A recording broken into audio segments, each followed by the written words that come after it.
evening, everybody. Thank you, Roland.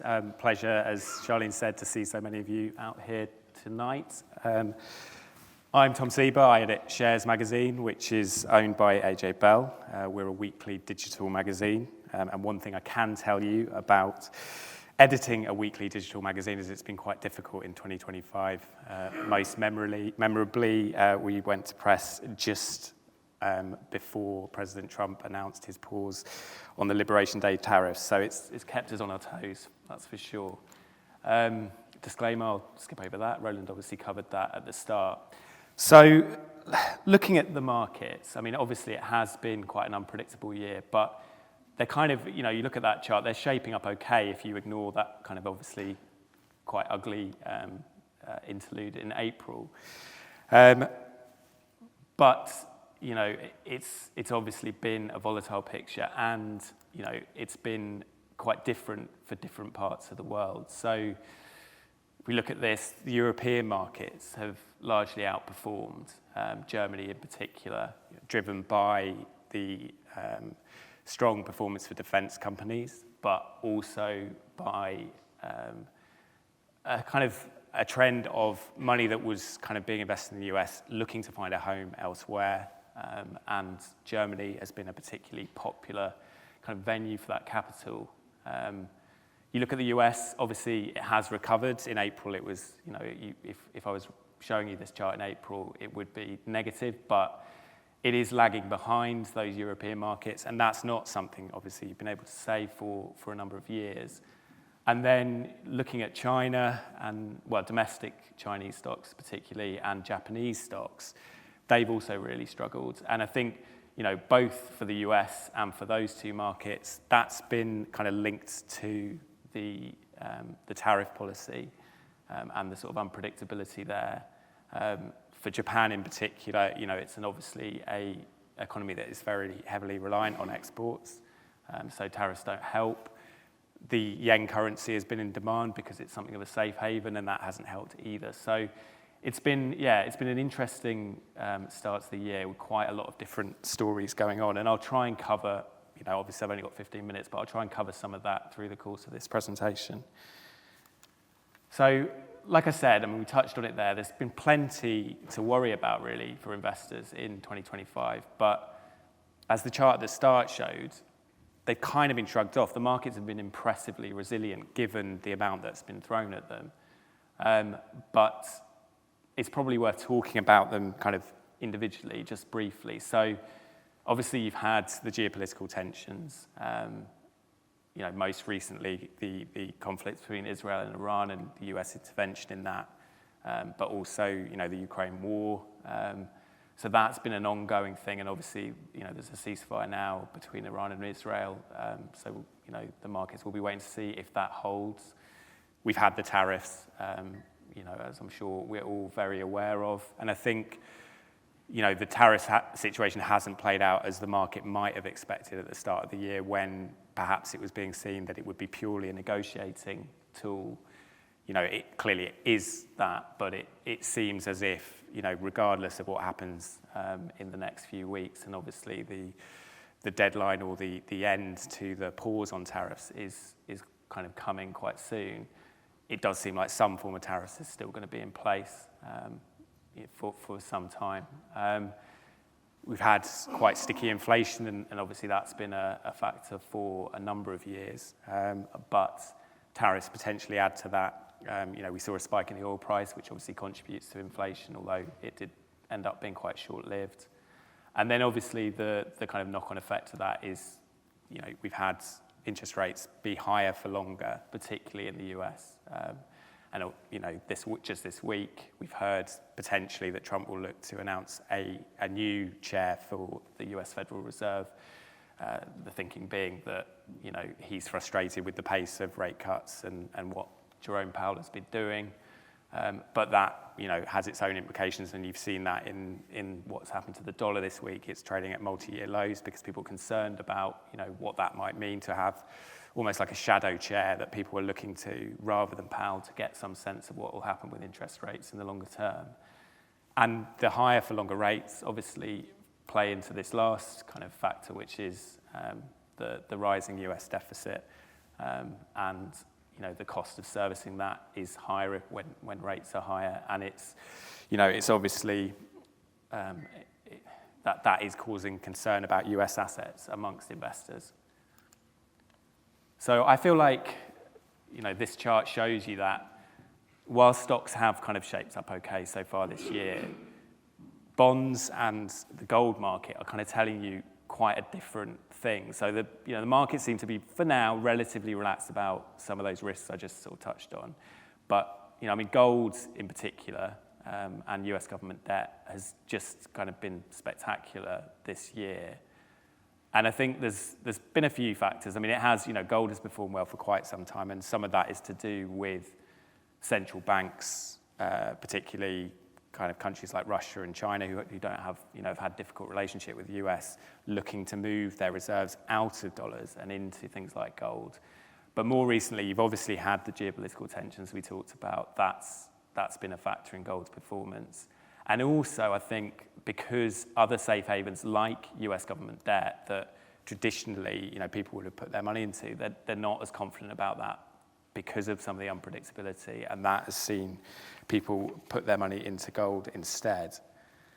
So we've talked a bit about the US there. I think one of the debates that's being had at the moment is about this idea that US exceptionalism might be over, or in other words, the idea that kind of US equity markets, the US economy, is basically no longer going to lead the way in the way that it has probably for at least a decade or more.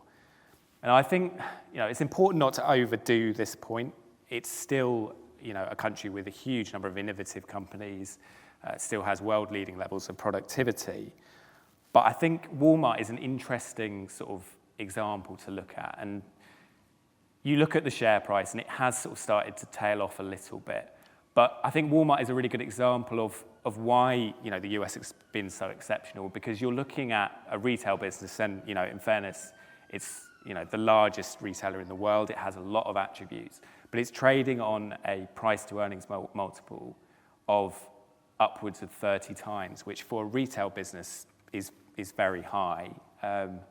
And it's not a perfect like-for-like comparison, but Tesco does a broadly similar thing, not on anywhere near the same scale, but that's on a price to earnings ratio of 14 times. So clearly, US markets and US companies are considered to be exceptional, and people have been prepared to pay a high valuation for that.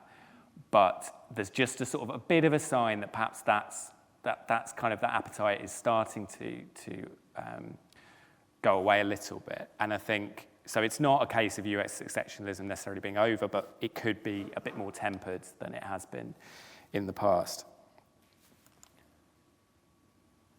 So looking just to sort of drill down into some individual stocks, at which stocks have done well this year.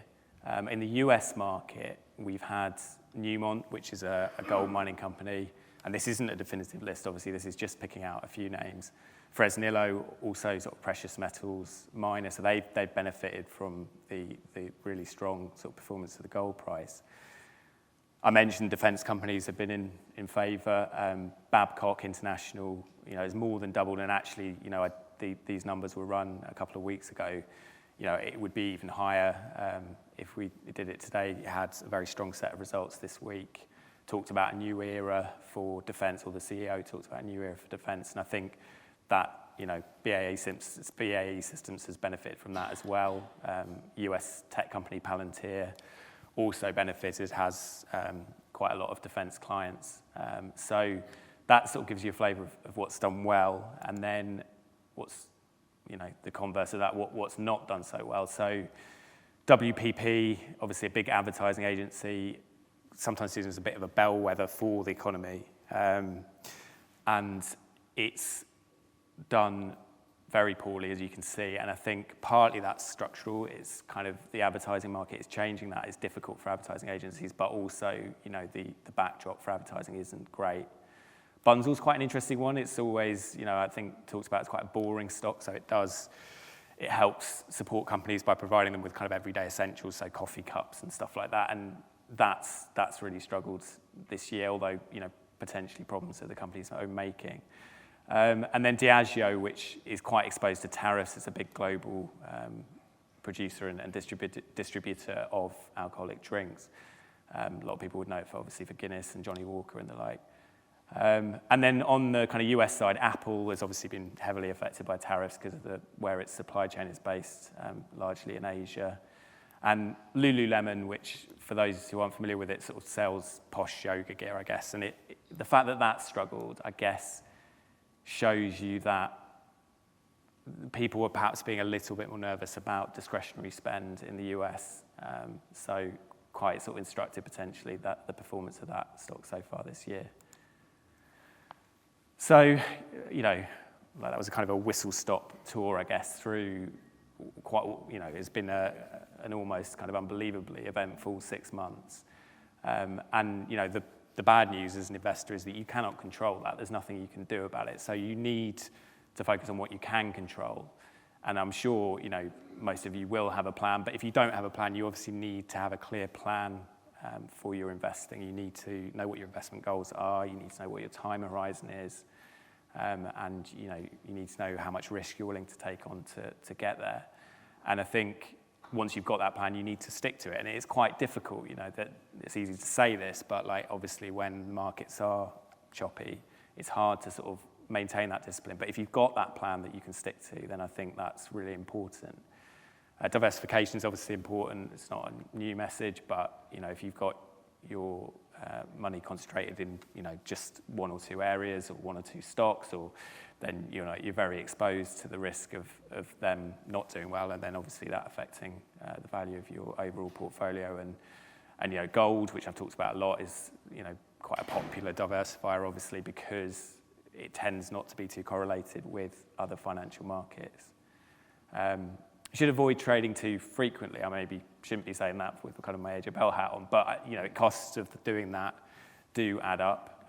And also, I think, I kind of look at the markets every day because that's my job. But I think for your own sanity as an individual investor, it's better not to get too hung up on what's happening kind of day to day, because it could drive you a bit potty. And obviously, particularly this year, there's been an enormous amount going on, but a lot of noise as well. And there are some things you need to sort of pay attention to, but you don't need to react to everything.